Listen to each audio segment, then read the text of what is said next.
উপত্যকায় জারি অপারেশন ৪৮ ঘণ্টায় ফের ভয়ঙ্কর গুলির লড়াইয়ে নিকেশ আরও এক জঙ্গি।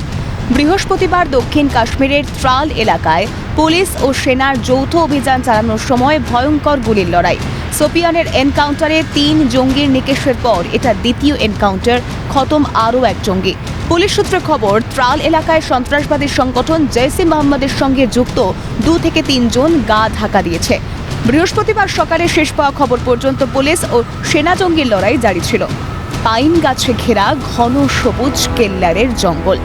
মঙ্গলবার কাক ভোর থেকে জঙ্গিদের খুঁজে ভারতীয় সেনাদের তরফে শুরু হয়েছে অপারেশন কেল্লার। গোটা জঙ্গল সিআরপিএফ জওয়ানরা ঘিরে ফেলতেই নিস্তব্ধ জঙ্গলে শোনা যায় গুলির শব্দ। গুলি ছুড়তে শুরু করে জঙ্গিরা। তারপরই একেবারে অল আউট অ্যাকশনে নামে ভারতীয় সেনা। শেষ করা হয় লস্কর-ই-তৈবার শাখা সংগঠন দ্য রেজিস্ট্যান্স ফ্রন্টের ৩ জঙ্গিকে। সোপিয়ানের বাসিন্দা নিহত শাহিদ আহমেদ কুট্টে আদনান শফি তার অপারেশনাল কমান্ডার ছিল। নিহত লস্কর জঙ্গি এহসান উল হক শেখ পুলওয়ামার বাসিন্দা। নিহত জঙ্গিদের থেকে AK-47, 10টি ম্যাগাজিন, 3টি হ্যান্ড গ্রেনেড, 2টি স্যাটেলাইট ফোন, 3টি বুলেট প্রুফ জ্যাকেট ও একাধিক গ্যাজেট উদ্ধার করা হয়েছে বলে খবর। সোপিয়ান জুড়ে শুরু সার্চ অপারেশন আরও তীব্র করেছে সেনাবাহিনী।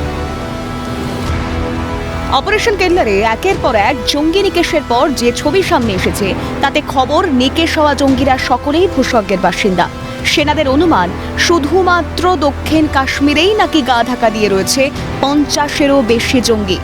বৃহস্পতিবার দুপুর নাগাদ ত্রাল সংঘর্ষের একটি ড্রোন ভিডিও প্রকাশ্যে আসে। সন্তর্পণে লুকিয়ে থাকতে দেখা যায় এক জঙ্গিকে। তাহলে কি আবারও অস্ত্র হাতে তুলে নেওয়ার প্রবণতা বাড়ছে কাশ্মীরের স্থানীয়দের মধ্যেই, নাকি এতদিন জনরোষের হাত থেকে বাঁচতে অতি সতর্কের সঙ্গে স্থানীয়দের ভিড়ে মিশেছিল তারা? কাশ্মীর একটা সমৃদ্ধির দিকে এগোচ্ছিল, সেই জন্যেই কিন্তু এই আক্রমণটা পাকিস্তানের করা এবং করে কাশ্মীরকে অস্থির করে তোলা। এবং সেই সূত্র ধরে কিছু লোক তো নিশ্চয়ই ঢুকেছে। এবং এই যে লোকগুলো, যে জঙ্গিগুলো, তারা তো অলরেডি গা ঢাকা দিয়েছিল, এদের সঙ্গে মিশেই ছিল সাধারণ লোকের সঙ্গে। এবং তারা বেশি উচ্চবাচ্চা করতে পারেনি, মানে তারা বেশি অ্যাক্টিভিটিস দেখাতে পারেনি। তার একমাত্র কারণ হচ্ছে যেহেতু এরা সমৃদ্ধির দিকে এগোচ্ছে, তারা যদি যায় লোকাল লোকেরাই কিন্তু ওদের এগেনস্টে দাঁড়াবে। ঘটনার পর স্থানীয়দের সতর্ক থাকার বার্তা দিয়েছেন অবসরপ্রাপ্ত বায়ুসেনা কর্তা রঞ্জন মুখোপাধ্যায়। এটা খুব সুখবর। যত জঙ্গি মরবে সেটা আমাদের পক্ষে সুখের। তাকে পেহেলগাঁওয়ের মতো, উরির মতো, এরকম পুলওয়ামার মতো আর এরকম দহশতগর্দী এরা না চালাতে পারে আমাদের রাজ্যে এবং শান্তি ভঙ্গ করতে পারে। এবং এটাকে স্বাগত জানাবো।